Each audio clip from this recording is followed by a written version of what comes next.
अकबर द्वितीय को संरक्षण तो जरूरी है, वरना कौन कब राजा बन के खत्म हुआ छत्रपति, दिक्कत हो जाएगा आपको। शिवाजी के बाद राजा कौन बना था? संभाजी। लेकिन अकबर द्वितीय को संरक्षण देने का संभाजी की हत्या कर दी और साहू जी को कैद कर ले गया। तो इधर तो कोई बचा ही नहीं, राजा राम।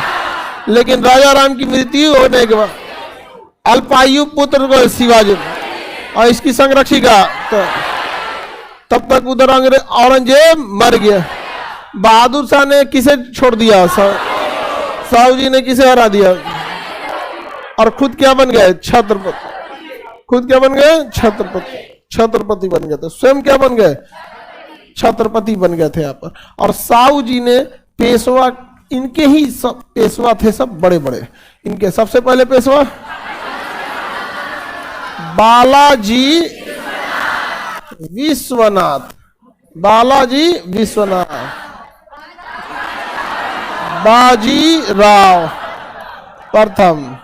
इसके बाद के पेशवा से क्वेश्चन पूछने के लिए कुछ है ही नहीं है, समझ में आ गया कि नहीं? माधव राव पेशवा थे, इतने छोटे थे कि उनके मतलब इतने अल्प आयु थे कि उनके लिए एक अलग से मंत्रिमंडल बनाया गया, जिसमें 12 मंत्रियों को रखा गया, जिसे 12 भाई परिषद कहा जाता है। तो माधव राव जो थे पेशवा, वो क्या थे? अल्प आयु। 12 भाई परिषद में कितने में? उसमें नाना फडणवीस और दादा कोंडदेव, नाना फडणवीस और दादा कोंडदेव, नहीं कोंडदेव नहीं, नाना फडणवीस थे और महादजी सिंधिया, महादजी सिंधिया और नाना कोंडदेव। कोंडदेव तो शिवाजी के गुरु थे। 2 लोग यहाँ पे महादजी सिंधिया थे और नाना फडणवीस, नाना फडणवीस और महादजी सिंधिया। तो ये 12 भाई परिषद के प्रमुख मंत्री थे। और इसमें 3 ही पेशवा थे जिन्होंने बहुत बड़ा बड़ा काम किया यहाँ पर। पहला बालाजी विश्वनाथ, ये पहले पेशवा थे किसके? साहू। हालांकि संभाजी को कोई टाइम ही नहीं मिला ये सब पेशवा वेशवा बनाने का, इनको तो औरंगजेब से लड़ाई हो गया। ये मर गए बहुत जल्दी, ये अल्पायु थे। इनके पेशवा की जगह इनकी मम्मी थी, कौन? ताराबाई। और शिवाजी के समय शिवाजी इतना काम कर देते थे कि पेशवा लोग का। साहू जी के समय क्या हुआ था पेशवा के पास? तो बालाजी विश्वनाथ ने फरुख सियर से क्या लाया था? Magna carta. अटक से कटक तक किसने बोला? हाँ, बाजीराव ने कहा था किससे? साहू जी से कि आओ इस पुराने वृक्ष के जड़ों पर वार कर, शाखाएं तो स्वयं गिर पड़े। पुराना वृक्ष कौन था? मुगल। और उसकी जड़ें कौन थी? दिल्ली सल्तनत। और उसकी शाखाएं निजाम, अहमदनगर, बंगाल, उड़ीसा। यहाँ आप निसंदेह एक योग्य पिता के योग्य पुत्र हैं। आपके प्रयास से मराठा साम्राज्य का पताका, पताका मतलब झंडा, पताका कटक से अटक चल गए। कहां तक? अटक। दिक्कत हो गया वहां पे। बालाजी बाजीराव, सबसे ज्यादा क्षेत्रफल विस्तार बालाजी। इतना जल्दी एग्रेसिव इनको नहीं जाना चाहिए था। बहुत तेजी से साम्राज्य विस्तार कर रहे थे। साम्राज्य विस्तार करना एक बहुत बड़ा काम होता है, अचानक विस्तार करके रख ले। एक संधि झलकी की संधि, जिसमें निजाम जो था उसने मराठों की अधीनता स्वीकार कर ली। दूसरी संधि संगोला, संगोला की संधि के तहत साहू जी की मृत्यु के बाद संगोला की संधि हुई थी और साहू जी के बेटा वगैरह को कोई भी छत्रपति नहीं बनाए। अब मराठा साम्राज्य कंप्लीटली किसके अंडर में आ जाए? किसके अंडर में? पेशवा के अंडर में आ जाएगा। तो ये 3 ही आपको याद रखना है। सबसे अल्पायु पेशवा माधव राव, इनके लिए क्या बनाया गया था? 12 भाई परिषद। 12 भाई परिषद में कितने मंत्री? और नाना फडणवीस। ये 12 भाई परिषद के 2 प्रमुख। रघुनाथ राव इसका क्या था? चाचा।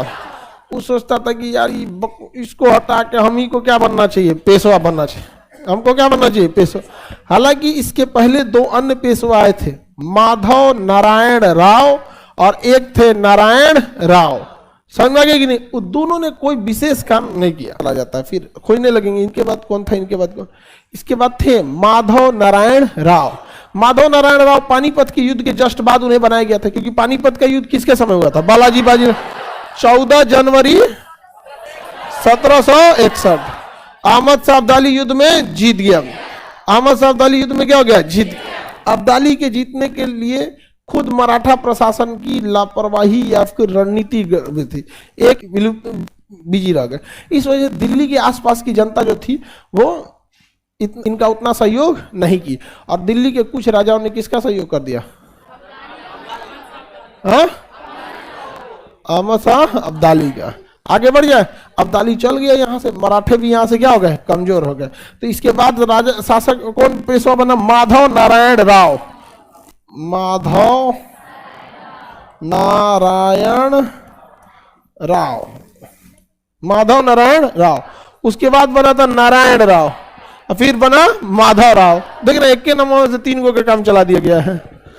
खास काम तो हुआ नहीं कि जो बालाजी बाजीराव की मृत्यु हो गई युद्ध की खबर सुन के, मतलब ये इतनी बुरी खबर सुन के क्या हो गई? मृत्यु हो गई यहाँ पर, हार्ट अटैक, मतलब मृत्यु हो गया यहाँ पर। तो दूसरा पेशवा कौन है? माधव नारायण राव। माधव नारायण राव ने एक योग्य पेशवा थे, ये मराठों की खोई हुई शक्ति को वापस लाने का प्रयास कर ही रहे थे कि इनकी क्या हो गई? मृत्यु हो गई। की हत्या कर दिया रघुनाथ राय। किसने हत्या करा? रघुनाथ। उसने कहा कि पेशवा हमको न बनना चाहिए, यहाँ पर मरवा देते हैं इसको। तो नारायण राव की हत्या किसने करा था? रघुनाथ राव। किसने करा दिया? नारायण राव। नारायण राव, नारायण राव मरा गए। अब कौन है? माधव राव। तो ये दोनों लोग को मिटा देना, सीधे लिख देते हैं माधव राव। माधव क्या थे?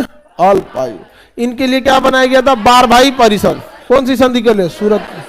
और सूरत की संधि के तहत रघुनाथ राव ने कहा कि देखिए हम भी मराठा फैमिली से आते हैं, हमारे पास भी बहुत सारा जमीन है, ऐसा नहीं है कि हम आम आदमी हैं आपसे कह रहे हैं कि हमको पेशवा बना दीजिए, हम हकदार हैं। थोड़ा सा हमारा इधर उधर कनेक्शन खराब है वो अलग बात है, कौन सा आप ही लोग अच्छे हैं। अंग्रेजों से कहा हम ही को क्या बना दीजिए? पेशवा बना दीजिए। अंग्रेजों से कर लिया सूरत की संधि। समझ में आ कि नहीं? आगे बढ़ कर लिया। और महाराष्ट्र मुंबई के पास एक जगह है सालसेट।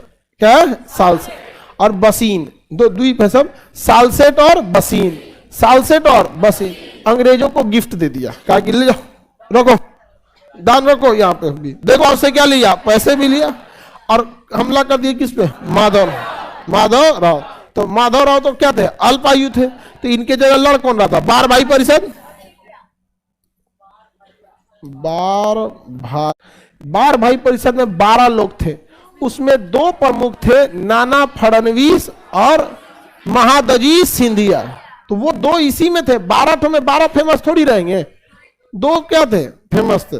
समझ में आ गया कि नहीं? क्या आगे बढ़े तो फेमस जो रहेगा आदमी उसी का नाम। जैसे या युद्ध में एक और कौन खड़े थे? मराठा सेना का नेतृत्व बार भाई परिषद, और दूसरी ओर अंग्रेजों के बीच युद्ध हुआ और अंग्रेज युद्ध जीत गए। अंग्रेजों को अब रघुनाथ राय जो थे, रघुनाथ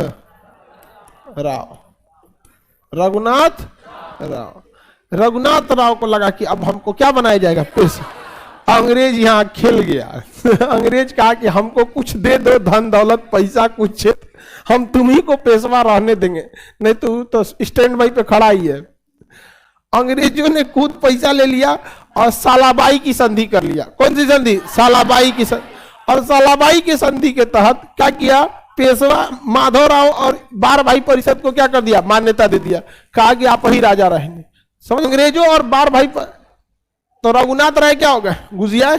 और अंग्रेजों और मराठों के बीच में क्या होने लगी? अब लड़ाइयां चालू हुई, जिस लड़ाई को कहा गया आंग्ल मराठा युद्ध। क्या कहा गया? आंग्ल मराठा युद्ध। कितनी बार हुआ? 3। कितनी बार हुआ? पहला, दूसरा, तीसरा। ये इससे क्वेश्चन पैटर्न समझिए, ये पूछेगा ही नहीं कि द्वितीय रघुनाथ। प्रथम आंग्ल मराठा युद्ध की संधि के तहत सालाबाई प्रथम खत्म हुआ, सालाबाई के तहत। दूसरा खत्म हुआ बसीन की संधि। कौन सा? बसीन की संधि। और तीसरा खत्म हुआ पुणे के संधि के तहत। किसके तहत? पुणे की संधि। पुणे की संधि के तहत कितनी युद्ध हुए? 3। प्रथम आंग्ल मराठा, सालाबाई, द्वितीय आंग्ल मराठा, तृतीय आंग्ल मराठा। ये यूपीएससी में पूछा हुआ है। एनडीए सीडीएस में तो 1-2 संधि पक्का चपका देता है। पुणे की संधि के तहत खत्म हुआ था। समझ में आ गया कि नहीं आ गया? अंग्रेजों ने मान्यता रघुनाथ राव को दिया था कि माधव राव को? हाँ, माधव राव को। किसी को कोई दिक्कत नहीं ना? पहले पेशवा, दूसरा, तीसरा। एक चीज आप गौर किए हैं, जब हाँ मराठा साम्राज्य के संस्थापक अफजल खान कहां का सेनापति था? रंगून, बीजापुर। औरंगजेब के दामाद, मामा था। अरे गलती से हम बालाजी किस पेशवा के समय पानीपत की तीसरी लड़ाई हुई? हाँ,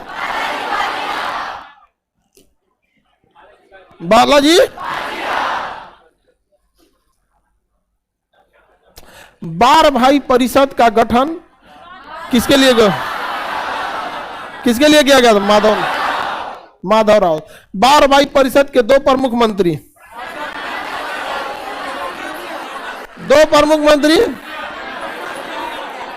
महादजी सिंधिया और नाना फडणवीस। बार भाई परिषद के लिए सबसे बड़ी बाधा कौन था? रघुनाथ राव। बताइए, अंग्रेजों एवं रघुनाथ राव के बीच कौन सी संधि हुई थी? हाँ, सूरत की संधि के तहत अंग्रेजों को कौन कौन सा जगह मिल गया?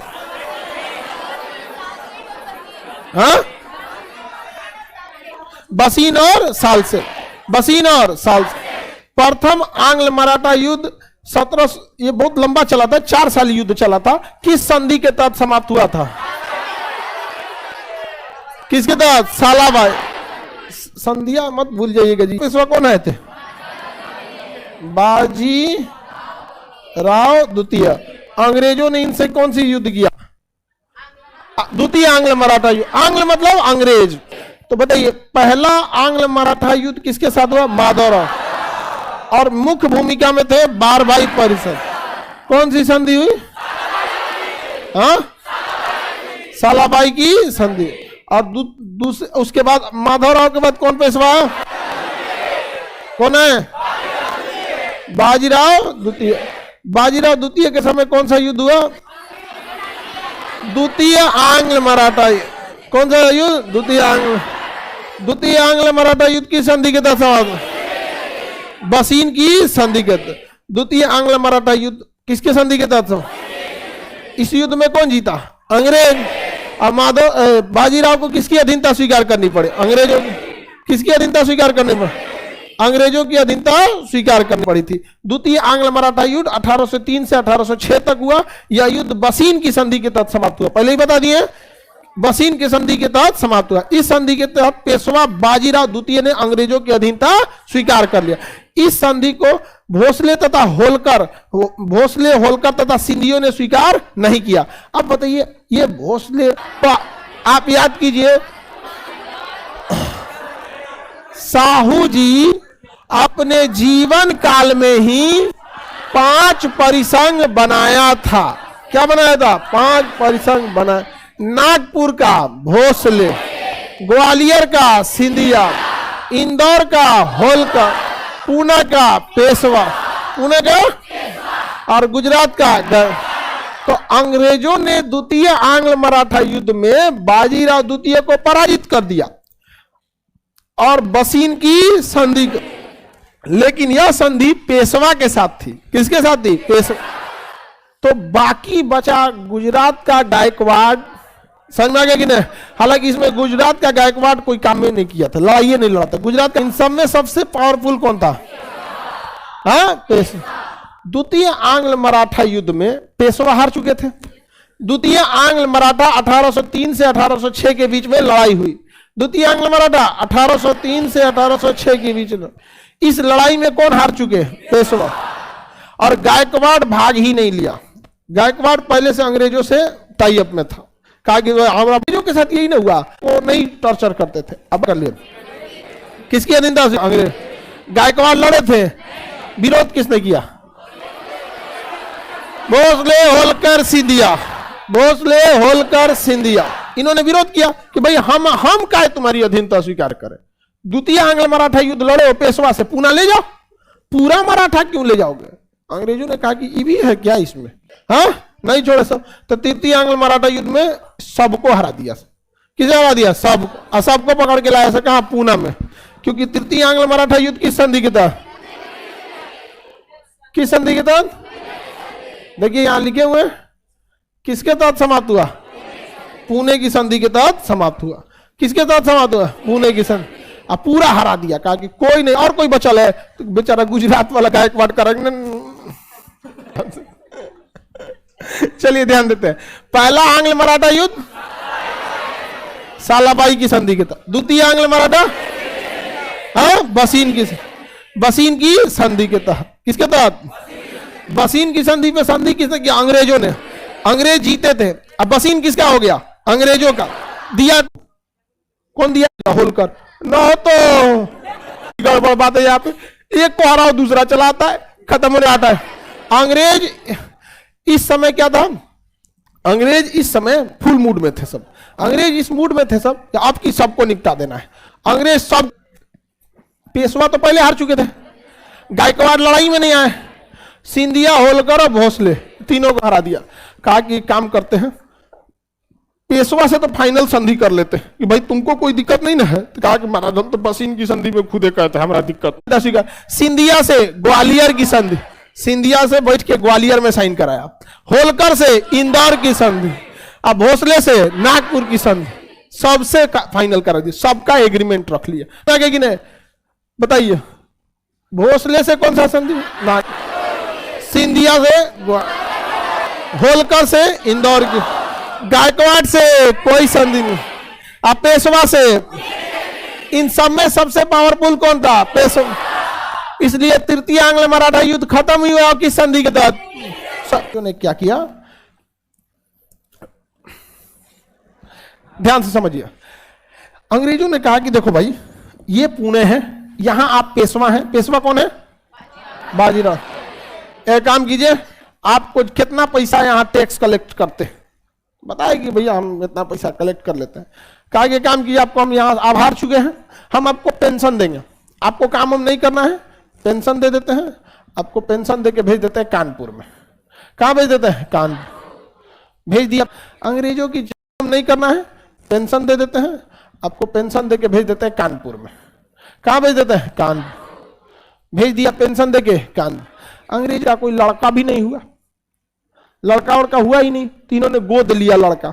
लड़का जो गोद लिया, गोद लिए हुए लड़का का नाम धोंधू पंत। धोंधू पंत, उन्हीं को नाना साहेब कहा जाता है। क्या कहा जाता है? नाना साहब। धोंधू पंत नाम था, लेकिन क्या कहा जाता है? नाना साहिब। नाना साहिब भी कहा जाता है। नाना साहिब आए, वो भी आए कानपुर में, तो दत्तक पुत्र थे, गोद लिए हुए। अंग्रेजों ने इनका पेंशन बंद कर दिया। कहा गया हम खाएंगे कौन चीज? कहा हमको क्या मतलब है, हमारा काम पूरा हो गया। देखिए बाजीराव के बेटे का नाम नाना, इसने कह दिया कि आपका बेटा होगा तो पेंशन दे देंगे, आप किसी को पाल के रखेंगे हम पेंशन नहीं देंगे। इनसे इनका क्षेत्र छीन लिया। पब्लिक की यहाँ कोई सपोर्ट में नहीं थी, जो पेंशन था वो बंद कर दिया। अब खेती करेंगे। यही कारण था कि 1857 की जब क्रांति हुई तो अंग्रेजों के खिलाफ हथियार उठाए थे नाना साहब कहा गया था। याद रखिएगा, ये क्वेश्चन कई बार पूछा हुआ है। पिंडारी, पिंडारी किसकी छोटी टुकड़ियां थी? तो ये मराठों की एक छोटी सी टुकड़ी थी जो जंगल या छापामार युद्ध के लिए प्रसिद्ध थी। आपको पता होगा मराठा साम्राज्य के संस्थापक छत्र जनक शिवाजी को कहा जाता है, लेकिन इसका सर्वाधिक प्रयोग किस पेशवा ने किया था? तो द्वितीय पेशवा बाजीराव ने किया था। बाजीराव ने प्रयोग किया था। तो उसी युद्ध पद्धति का प्रयोग कौन करते थे? पिंडारी। और अंग्रेजों के लिए ये लगभग 50 से 100 सालों तक अंग्रेजों के लिए ये मतलब सरदर्द का काम आगे की नहीं आ गया। पिंडारी जो थे मराठों की छोटी टुकड़ियां थी। लॉर्ड हेस्टिंगस जो था उसने पिंडारियों का अंत कर दिया था। हेस्टिंगस जो था उसने किसका अंत किया था? पिंडारियों का। Lord Hastings. अंतिम छत्रपति कितने लोग बताएंगे? साहू जी महाराज। अंतिम छत्रपति साहू जी महाराज। उसके बाद संगोली की संधि हुआ। संगोला की संधि और पूरी तरह से मराठा साम्राज्य पर अधिकार हो गया किसका? पेशवा का। देखिए छत्रपति शिवाजी महाराज के समय में जो टैक्स था वो दो टाइप का था। छत्रपति जो थे ये दो टाइप के टैक्स लगाए थे, एक था चौथ, एक था सरदेशमुखी। सरदेशमुखी, सरदेशमुखी, सरदेशमुखी। मराठे कहीं भी जाके चौथ नामक टैक्स ले लेते थे। ध्यान से समझिए बाबू, सरदेशमुखी का अर्थ होता है कि देश का मुखिया। सरदेशमुखी मतलब देश का मुखिया। ध्यान से देखिए, सरदेशमुखी का मतलब ये देश का मुखिया, मतलब अगर शिवाजी का जो क्षेत्र है, मतलब मराठा क्षेत्र जहां तक है, जहां तक छत्रपति का डायरेक्ट शासन चल रहा है, तो जहां तक डायरेक्ट शासन है वहां के लोग अपने आप शिवाजी को अपने देश का मुखिया मानते थे, यानी छत्रपति को अपने देश का मुखिया मानते थे। इस नाते वो एक टैक्स देते थे जिस टैक्स को कहा जाता था सरदेशमुखी। तो ये था कि मराठा देश, मराठा साम्राज्य जो अपने देश वालों से लेते थे, देशवासी, देशवासी, देशवासी से लेते थे, तो ये क्या कहलाया था, सरदेशमुखी टैक्स। लेकिन चौथ क्या था, चौथ उन जगहों से लिया जाता था जहां पर इनका डायरेक्ट कब्जा नहीं था। अगर किसी क्षेत्र पर कब्जा किए तो वहां पर कहें कि भैया हमको तुम्हें क्या चाहिए, चौथ चाहिए वहां से, तो ये पड़ोसी के रास्ते, पड़ोस के। बालाजी विश्वनाथ थे, दूसरे बाजीराव थे, तीसरे बालाजी बाजीराव थे। तो बालाजी बाजीराव तीसरे पेशवा थे। इन्हीं के समय जो हुआ था, झलकी की संधि हुई थी हैदराबाद के निजाम से। और तीसरे पेशवा जो थे बालाजी बाजीराव, इन्हीं के समय छत्रपति साहू जी महाराज की मृत्यु हो गई और उनसे संगोली की संधि साइन करा लिया गया, संगोला की संधि, जिसके तहत मराठा साम्राज्य पर अब छत्रपति का शासन न होके बल्कि उसके स्थान पर किसका शासन रहेगा, छत्रपति के स्थान पर शासन रहेगा पेशवा का। मराठों की वित्तीय शक्तियां उतनी मजबूत नहीं थी,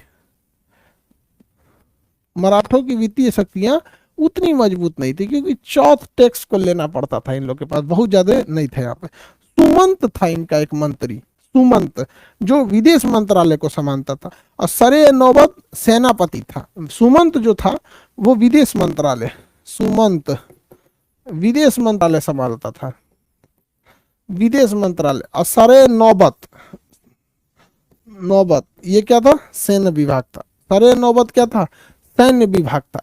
कितने लोग बता सकते हैं अकबर के समय, ये तो सैन्य विभाग था।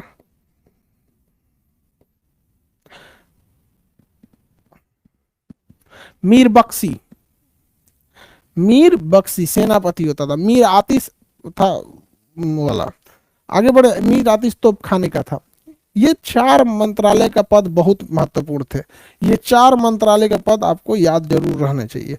अष्ट प्रधान में सबसे प्रमुख कौन थे, पेशवा थे। सुमंत का काम क्या था, विदेश मंत्रालय होता था। सुमंत का काम विदेश मंत्रालय होता था, याद रहेगा। सुमंत का काम, नौबत का सेनापति, अमात्य जो थे वो क्या थे, वित्त मंत्री थे। वाक्यान्वी की गई थी वो साहू जी के समय से हुई थी, याद करिए, हम आपको पढ़ाए थे। साहू जी महाराज, साहू जी महाराज के सबसे पहले पेशवा थे बालाजी विश्वनाथ, बालाजी विश्वनाथ, विश्वनाथ याद कीजिए, इन्होंने फरुख सियर से मैग्ना कार्टा लेकर आया था। उसके बाद बाजीराव, बाजीराव प्रथम। उसके बाद जो पेशवा हुए बालाजी बाजीराव, बालाजी बाजीराव। बताइए, इनके समय तो मराठा साम्राज्य का विस्तार सबसे ज्यादा हुआ। इन्होंने झलकी के दक्षिण भारत में झलकी की संधि के तहत हैदराबाद के निजाम को कब्जा कर लिया, और संगोला की संधि के तहत कह दिया कि साहू जी महाराज की मृत्यु के बाद छत्रपति मराठा साम्राज्य को नहीं संभालेंगे, बल्कि मराठा साम्राज्य को संभालने की जिम्मेदारी किसकी हो जाएगी, पेशवा की हो जाएगी। तो पेशवा का संगोला था। इनके पास 250 किले थे। इसमें से हालांकि कुछ किले, 23 किले पुरंदर की संधि के तहत लौटाना पड़ा था, जिसे लौटा दिया, और अपने एक बेटा संभाजी को कहाँ भेजा, औरंगजेब के पास भेजा, और खुद अगले वर्ष किससे मिलने चले गए, औरंगजेब से मिलने गए। कितने लोग बता सकते हैं 1665 में हुए पुरंदर की संधि में शिवाजी के साथ साथ मुगल में से किसने साइन किया था, किसके किसके बीच हुई थी पुरंदर की संधि? नहीं है, नहीं है, राजा जय सिंह पुरंदर की संधि के तहत। हालांकि शाइस्ता खान को भेजा गया था, शाइस्ता खान यह संधि नहीं करा पाए थे, शाइस्ता खान यह संधि नहीं करा पाए थे। समझ में आ गया कि नहीं आ गया? शाइस्ता खान ने यह संधि 200 से ज्यादा तोपें खरीदी थी। कोलाबा एक जगह है, कोलाबा, कोलाबा में शिवाजी ने क्या बनाया था, नौसेना बनाया था। शिवाजी ने नौसेना बनाया था। शिवाजी का पुर्तगालियों से अच्छा संबंध था, पुर्तगालियों से अच्छा संबंध था। उससे लगभग शिवाजी ने 200 तोपें खरीदी थी। तोप 200 से ज्यादा तोपें खरीदी थी शिवाजी ने, किसके साथ? पुर्तगालियों के साथ। हालांकि शिवाजी ने पुर्तगालियों के साथ अंग्रेजों को छोड़ के लगभग सबसे तोप, कई लोगों से, फ्रांसीसियों से भी तोप खरीदी थी शिवाजी ने। तो तोप वगैरह कई लोगों से खरीदी थी शिवाजी ने। यहाँ पे शिवाजी की सेना में घुड़सवार सबसे मेन रोल में थे। उस समय पूरी लड़ाई किसी के में भी देखिएगा घुड़सवार ही थे सब। यहाँ बरगीर और अस्थायी रहेंगे सब घोड़े वाले में, तो सिलहदार, क्या कहेंगे? सिलहदार, सिलहदार। ये दोनों क्या थे भाई? घुड़सवार थे, याद रखिएगा। ये दोनों के दोनों क्या थे? घुड़सवार। बहुत सारे साम्राज्य बिखरना चालू हुए थे, आपको भी याद है। दिल्ली सल्तनत में था मोहम्मद शाह, इसे रंगीला बादशाह कहा गया। इसके साथ 3 महत्वपूर्ण बिखरा हुए। यहां से टूटा बंगाल, क्या टूटा? बंगाल। और बीच में टूटा आपका अवध, अवध, यहाँ होगा अवध। लखनऊ का एरिया क्या कहलाता? अवध कहलाता। और नीचे में टूटा दक्षिण भारत में हैदराबाद, हैदराबाद, अवध। अवध की स्थापना सआदत खान ने किया था। सआदत खान, सआदत खान ने किया। अवध साम्राज्य की स्थापना किसने किया था? सआदत खान ने किया था। बताइए, अवध साम्राज्य की स्थापना सआदत खान ने किस मुगल बादशाह के शासनकाल में किया था? किस मुगल बादशाह के शासनकाल में किया? मोहम्मद शाह रंगीला, मोहम्मद शाह रंगीला के समय। और बंगाल, स्वतंत्र बंगाल की भी स्थापना किसके समय हुई थी?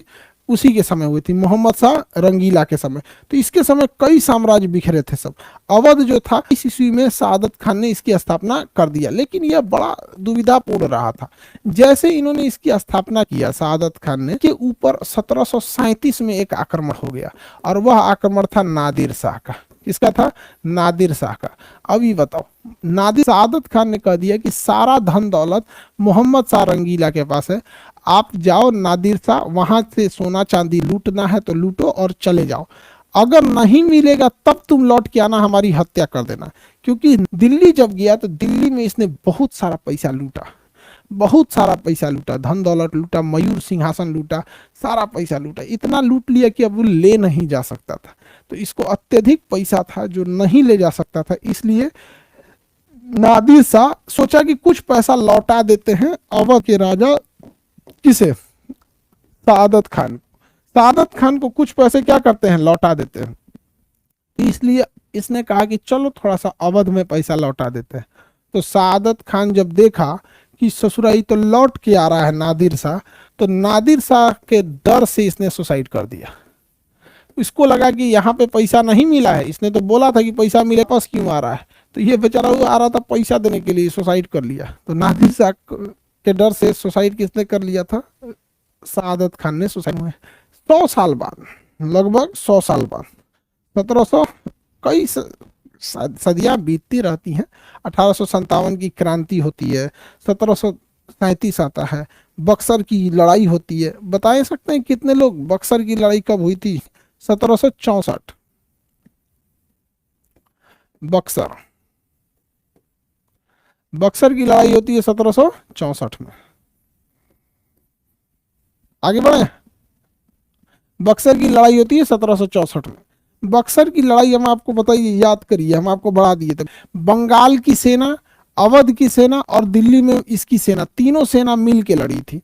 बक्सर की लड़ाई में भी अवध के शासक जो थे उनकी हार हुई थी। उस समय उसके शासक थे शुजा-उद-दौला, शुजा-उद-दौला, शुजा-उद-दौला। कौन थे? शुजा-उद-दौला। तो बक्सर की लड़ाई में भी किसकी हार हो गई थी? इसकी, अवध के नवाब की हार हो गई थी। हालांकि अभी और आगे बढ़िएगा तो 1757 की क्रांति आता है, 1857 की क्रांति। 1857 की जब क्रांति हुई थी तो इस समय यहाँ के अंतिम नवाब थे वाजिद अली शाह। अंतिम नवाब कौन थे? वाजिद। सआदत खान, पहले नवाब कौन थे? सआदत खान। नादिर शाह के डर से क्या कर लिया? सुसाइड कर लिया था। उसके बाद आगे बढ़ेंगे तो कौन नवाब मिलेगा? शुजा-उद-दौला। शुजा-उद-दौला किस लड़ाई में भाग ले लिया? बक्सर की लड़ाई में। शुजा-उद-दौला किस लड़ाई में भाग? शाह। वाजिद अली शाह जो था ये बहुत बड़ा नवाब बनता था अपने आप को, भूल भुलैया बनवाया गया था। अवध में अभी भी लखनऊ में जाएंगे नहीं, भूल भुलैया है। भूल भुलैया है ना, सारा रास्ता गली एक जैसा दिखता है उसमें, इसलिए कंफ्यूज हो जाएंगे किधर जाना। इसको पकड़ने आए थे समझो, तो इसका नौकर एक पैर का जूता पहना दिया था, दूसरे पैर का नहीं पहनाया था ना, तो उठ के गई भी नहीं किया था, कहा था कि अंग्रेज पकड़ ले जाओ, मेरा नौकर ससुरा जूता नहीं पहना है। इसलिए गाँव में आज भी ज्यादा नौटंकी कीजिएगा ना तो लोग कहते हैं नवाबी झाड़ोगे तुम। बेगम हजरत महल किसकी पत्नी है? तो वाजिद अली शाह की पत्नी बेगम हजरत महल। तो शासन किसके पास आया? बेगम हजरत महल को कहा गया कि भैया आप तुम महल में चुपचाप पड़ी रहो, शासन कौन करेगा? अंग्रेज। तब तक 1857 की क्रांति हो गई। वाजिद अली शाह तो जेल में चले गए थे। कौन थी? बेगम हजरत महल। तो लखनऊ से 1857 की क्रांति का नेतृत्व किसने किया था? बेगम हजरत महल। बेगम हजरत महल। लखनऊ से 1857 की क्रांति का नेतृत्व करने वाली बेगम हजरत महल थी। कौन थी? बेगम हजरत महल। याद रहेगा। अवध में बेगम हजरत महल। भूल भुलैया कहाँ है? लखनऊ में। भूल भुलैया लखनऊ में। लखनऊ का ही नाम क्या था? अवध। अवध। अवध की होली बड़ा फेमस है। होली के सादत खान 1722। सादत खान पर विदेश से आक्रमण करने कौन चलाया? नादिर शाह। नादिर शाह को इन्होंने कहाँ भेज दिया? दिल्ली। दिल्ली से वो लौट के आया इन्हें पैसा देने के लिए, तो ये डर गए और क्या कर लिए? सुसाइड कर लिए। नादिर शाह का तो कहानी खत्म। वो चला गया। 1764 के बक्सर की लड़ाई के समय अवध का नवाब कौन था? शुजा-उद-दौला। हालांकि वो भी हार गया। बाद में अंग्रेजों ने क्या किया था? अवध के नवाब को हटा दिया, कुशासन का आरोप लगा के। कहा कि तुम्हारा शासन अच्छा नहीं है। कुशासन का आरोप लगा के अवध को क्या कर दिया गया था? हटा दिया गया था। जिस वजह से अंतिम नवाब वाजिद अली शाह, अंतिम नवाब वाजिद अली शाह की पत्नी बेगम हजरत महल ने, अंतिम नवाब वाजिद अली शाह की पत्नी बेगम हजरत महल ने 1857 की क्रांति का क्या कर दिया था? नेतृत्व किया था। 1857 में याद क्या करना है? 3 गो। सादत खान याद रखना है, शुजा-उद-दौला याद रखना है, और बेगम हजरत महल। बेगम हजरत महल के हस्बैंड का नाम वाजिद अली शाह। बेगम हजरत महल की हस्बैंड का नाम वाजिद अली शाह। 3 गो तो राजा याद रखना है। नवाब सादत खान, बक्सर की लड़ाई के तहत शुजा-उद-दौला, और एक वाजिद अली शाह। अंतिम नवाब का नाम वाजिद अली शाह। संस्थापक सादत खान। वाजिद अली शाह और सादत खान। निजाम और मराठे आपस में लड़ते रहे। तो ये है हैदराबाद। स्वतंत्र हैदराबाद के संस्थापक कौन है? निजामुल मुल्क। निजामुल मुल्क। निजामुल मुल्क। निजामुल मुल्क। चिंकलिज खान कहा जाता है। निजामुल मुल्क। इन्हें चिंकलिज खान भी कहा जाता है। निजामुल मुल्क। हैदराबाद के नवाब का नाम निजामुल मुल्क। देखिए, दक्षिण भारत का राज्य हैदराबाद के शासक को राजा न कह के निजाम कहा जाता था। हैदराबाद के शासक को राजा न कह के निजाम कहा जाता था। इसलिए हमेशा से आप इनके जगह पे निजाम ही पढ़िएगा। जैसे दिल्ली सल्तनत में राजा को सुल्तान कहा जाता था, बादशाह कहा जाता था मुगल सल्तनत के समय, उसी तरह से ये हैदराबाद के शासकों को क्या कहा जाता था? हैदराबाद के शासकों की सबसे ज्यादा लड़ाइयां अगर किसी से हुई हैं तो मराठों से हुई हैं। किससे हुई है? मराठों से हुई है। मराठा और हैदराबाद के बीच में हमेशा से टसल रहा। हालांकि महाराज क्या बने थे? पेशवा बने थे। सारा तांडव के बाद पेशवा कौन बने थे? साहू जी। साहू जी। साहू जी पेशवा बने थे। तो साहू जी के पहले पेशवा जो थे उनका नाम था बालाजी विश्वनाथ। बालाजी विश्वनाथ। बालाजी विश्वनाथ। दूसरे पेशवा का नाम था बाजीराव प्रथम। बाजीराव प्रथम। और तीसरे जो प्रमुख पेशवा थे बालाजी बाजीराव। बाजीराव। अब यहाँ ध्यान दीजिए कि इन्होंने तो निजाम पर आक्रमण किया था। किस पर आक्रमण किया? निजाम पर। और निजाम से इन्होंने संधि किया था, मुंशी शिवगांव की संधि। याद कीजिए, मुंशी शिवगांव की संधि। मुंशी शिवगांव की संधि में हुआ था कि जब भी मराठा साम्राज्य कहीं आक्रमण करेगा तो निजाम उस समय आक्रमण नहीं करेंगे। जबकि बालाजी बाजीराव ने भी निजाम पर आक्रमण कर दिया और निजाम से झलकी की संधि करा लिया। कौन सी संधि? झलकी की संधि। झलकी की संधि करा लिया। और झलकी की संधि के तहत संपूर्ण इसके क्षेत्र पर, हैदराबाद के क्षेत्र पर अधिकार किसका हो गया? मराठों का। तो संधि लॉर्ड वेलेस्ली ने लाया था सहायक संधि। सहायक संधि जो था उसे सबसे पहले हैदराबाद ने अपनाया था। हैदराबाद, हम सहायक संधि जब पढ़ाएंगे सूर, कर्नाटक और मैसूर, तो हैदराबाद के निजाम को निजामुल मुल्क कहा जाता है। बाजीराव प्रथम ने इनसे मुंशी शिवगांव की संधि, बालाजी बाजीराव ने इनसे झलकी की संधि के तहत पूरा कब्जा कर लिया। हालांकि जब अंग्रेज आए तो अंग्रेजों ने इनसे सहायक संधि कर लिया था और बाद में ऑपरेशन पोलो चलाकर इसे लिया गया था। इस कर्नाटक पे फ्रांस वाले का भी अधिकार था, फ्रांसीसी का भी अधिकार था, और इसी कर्नाटक पे अंग्रेजों का भी अधिकार। तो कर्नाटक पे दो के दो अधिकार करना चाहते थे, कर्नाटक पर अधिकार करना चाहते थे। एक था अंग्रेज और दूसरे थे फ्रांसीसी, दोनों के दोनों यहाँ घुस चुके थे, अंग्रेज भी घुस चुके थे, फ्रांसीस भी घुस चुके थे, और कर्नाटक में कोई बेहतरीन मतलब शासक नहीं था जो इन्हें रोक सके। और अंग्रेजों और कर्नाटक के बीच में खुद आपस में लड़ गए सब, फ्रांसीसी और अंग्रेज कर्नाटक को लेकर। फ्रांसीसियों और अंग्रेजों के बीच भारत में लड़ाई हुआ, किस पर कब्जा करने के लिए? तो ये हुआ था कर्नाटक पे कब्जा करने के लिए। कितनी लड़ाइयां लड़ी गई थी? 3 लड़ाइयां, प्रथम कर्नाटक युद्ध, द्वितीय कर्नाटक युद्ध, तृतीय कर्नाटक। लड़ाई का मुख्य काम क्या था कि यूरोप में फ्रांसीसी का लड़ाई चल रहा था। यूरोप में फ्रांस वाले और ब्रिटेन वाले ये दोनों लड़ाई करते थे, ब्रिटेन वाले दोनों। ऑस्ट्रिया यूरोप का एक छोटा सा देश है ऑस्ट्रिया पर फ्रांस कब्जा करना चाहता था और ऑस्ट्रिया पर ब्रिटेन भी कब्जा करना चाहता था। जब ये दोनों यूरोप के देश ऑस्ट्रिया पर कब्जा करने गए तो यहाँ मार हो गया। इसी के चलते इनके जो चमचा थे सब वो कर्नाटक में मार कर लिए। तोरा फूफा काहे यूरोप में मारा है रे हमरे चाचा को। हम आंग्ल कर्नाटक युद्ध। तो बताइए कर्नाटक युद्ध का मुख्य कारण क्या था? कर्नाटक युद्ध का मुख्य कारण यूरोप में चल रहा ऑस्ट्रिया पर अधिकार के लिए युद्ध था, यानी दोनों ऑस्ट्रिया पर कब्जा करना। इंटरव्यू पैनल में तो और खतरनाक, आंग्ल कर्नाटक युद्ध कब हुआ था? 1746 से 1748 तक। प्रथम आंग्ल कर्नाटक युद्ध 1746 से 48 तक। इसका मुख्य कारण क्या था? ऑस्ट्रिया पर लड़ना चाहते थे सब। कौन? फ्रांस और ऑस्ट्रिया पर कब्जा करना चाहते थे फ्रांस और इंग्लैंड, और वो दोनों वहां मार कर रहे थे। सो उसके चमचे भारत में आके लड़ लिए। सो काहे मार हुआ रे तुम्हारे यहाँ से? काहे? जो युद्ध था ये एला सापा की संधि से समाप्त हुआ। किस संधि से? एला सापा की संधि। तो पहला आंग्ल कर्नाटक युद्ध कब हुआ? 46 से 48, 1746 से 48 तक। अब यहाँ मेरी ओर समझिए, यहाँ एक लेकिन इसमें फ्रांसीसी गवर्नर का नाम था डुप्ले। फ्रांसीसी गवर्नर डुप्ले इस प्रथम युद्ध को जीतने ही वाला था, प्रथम युद्ध को जीतने वाला था, नाम था उसका डुप्ले। डुप्ले इस युद्ध को जीत जाता, लेकिन अचानक अंग्रेजों ने आदेश दिया, ब्रिटेन फ्रांसीसियों ने आदेश दिया कि एक काम करो तुम इसको रहने दो। यहाँ पे युद्ध क्या हो गया है? कंट्रोल हो गया है।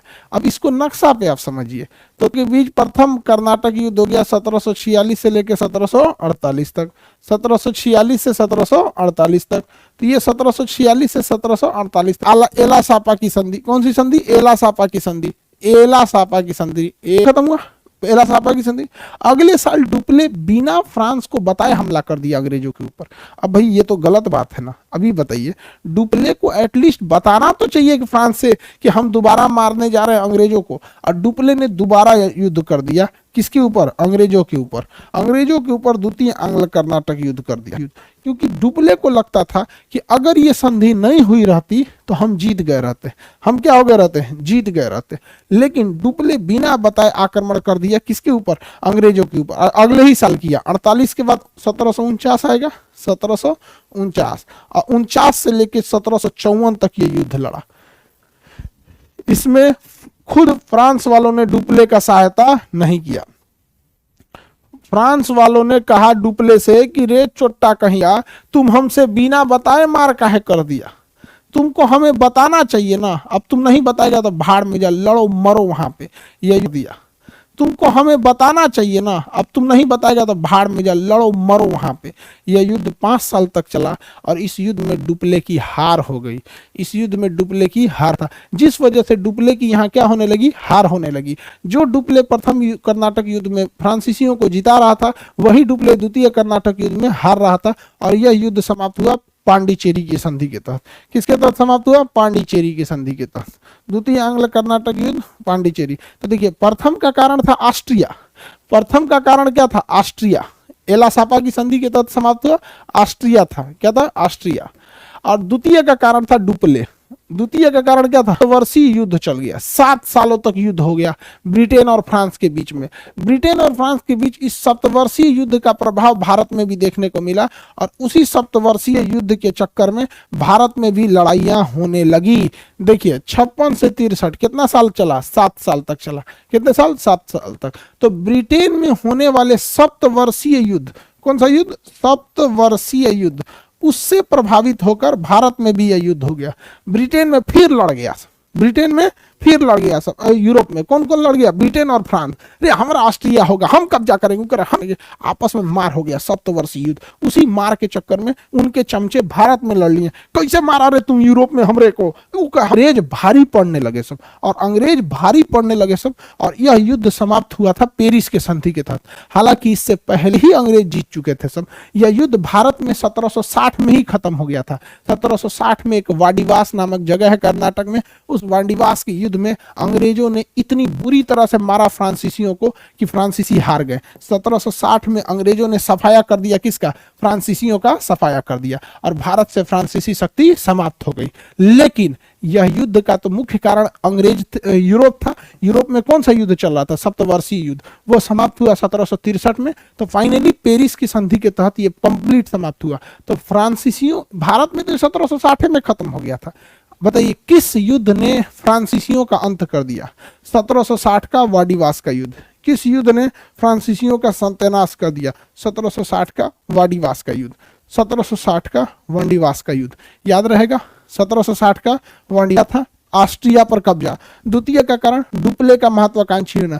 तृतीय का कारण यूरोप में होने वाला सप्तवर्षीय युद्ध। भारत में 7 वर्ष तो चला ही नहीं था, भारत में तो खत्म हो गया 1760 में, भारत में खत्म हो गया 1760 में, बट यूरोप में चला था 1763। जब तक चला था तब तक थोड़ा मोड़ा लड़ाइयां। और ये डेट याद रखिएगा, कर्नाटक युद्ध, ये सब युद्ध का।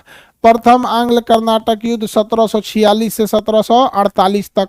द्वितीय आंग्ल कर्नाटक युद्ध 1749 से 1754 तक।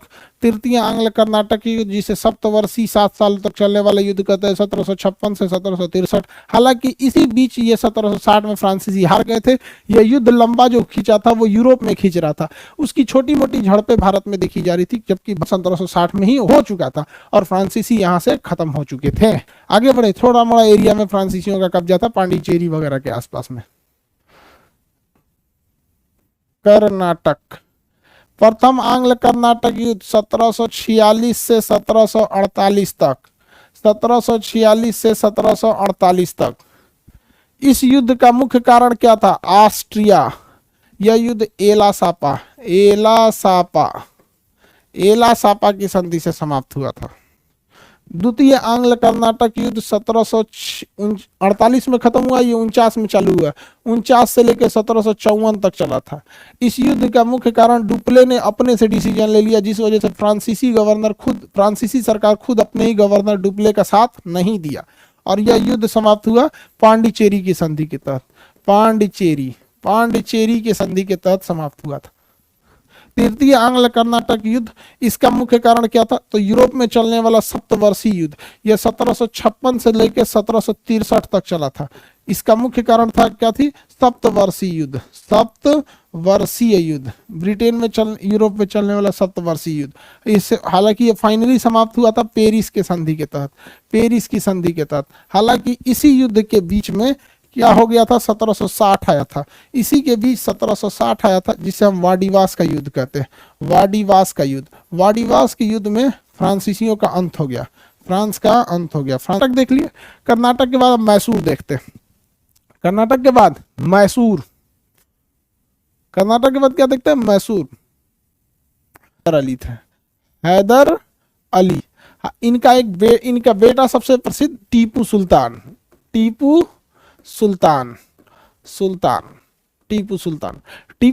का कहना था 100 दिन तक गीदड़ की जिंदगी से बेहतर है 1 दिन की शेर की जिंदगी। टीपू सुल्तान फ्रांसीसियों से बहुत दोस्ती रखता था। फ्रांसीसियों की राजनीतिक पार्टी जिसका नाम था जैकोबियन, यानी फ्रांसीसियन में जो, और हैदर अली, ये सब थे। मैसूर युद्ध, प्रथम आंग्ल मैसूर युद्ध 1767 से 1769 तक, 1667 से 69 तक। यह युद्ध में हैदर अली जीत गए। इस युद्ध में कौन जीत गया, हैदर अली जीत गए। इस युद्ध में कौन जीत गया? युद्ध में कौन जीत गया? हैदर अली। लेकिन हैदर अली ने गलती कर दिया। हैदर अली ने क्या किया कि युद्ध की जो संधि थी, शर्तें थी, इतनी कठोर बना दिया कि अंग्रेज ईगो पे ले लिए। हैदर अली ने कहा कि युद्ध में मेरा जितना भी खर्चा हुआ है सब संधि। कौन सी संधि? मद्रास की संधि।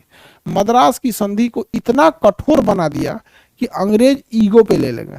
और यही कारण बना कि अंग्रेज जो थे पहले शक्तिशाली हुए, अंग्रेज जो थे पहले शक्तिशाली हुए सब 11 साल वेट किया सब। देखो 67 में खत्म, 69 में खत्म हुए, 11 साल वेट किया सब कि हैदर अली को थोड़ा कमजोर किया जाए। हैदर अली मारे गए, हैदर अली मारा गया।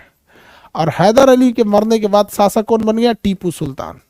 टीपू सुल्तान, टीपू सुल्तान मंगलौर की संधि के तहत, मंगलौर की संधि, कौन सी संधि? मंगलौर की संधि के तहत सुल्तान को ही टॉर्चर किया जाए। तो फिर उसने तृतीय आंग्ल मैसूर युद्ध लड़ गया 1790 से 1792 में। इसमें भी टीपू सुल्तान हार गया। टीपू सुल्तान हार गया। टीपू सुल्तान के हारने का मुख्य कारण था इसके टीपू सुल्तान के अपने सगे संबंधियों ने दगाबाजी दिया। अपने सेनापति श्रीरंगपट्टनम की संधि, श्रीरंगपट्टनम की संधि, श्रीरंगपट्टनम की संधि, श्रीरंगपट्टनम की संधि। और 1799 में चतुर्थ आंग्ल कर्नाटक युद्ध में टीपू सुल्तान को मार दिया गया। टीपू सुल्तान मंगल श्री, महामंगल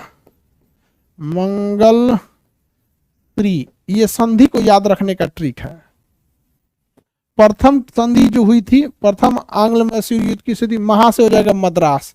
द्वितीय जो युद्ध हुआ था, द्वितीय आंग्ल मैसूर युद्ध, वो मंगलौर की संधि से समाप्त होता, तो मंगल से मंगलौर याद रखिएगा। और तृतीय आंग्ल मैसूर युद्ध जो समाप्त हुआ था, श्री से याद रखिएगा, श्रीरंगपट्टनम की संधि। श्री से क्या याद रखेंगे? श्रीरंगपट्टनम की संधि। श्री से याद रखेंगे श्रीरंगपट्टनम की संधि, श्रीरंगपट्टनम की संधि। महामंगल श्री,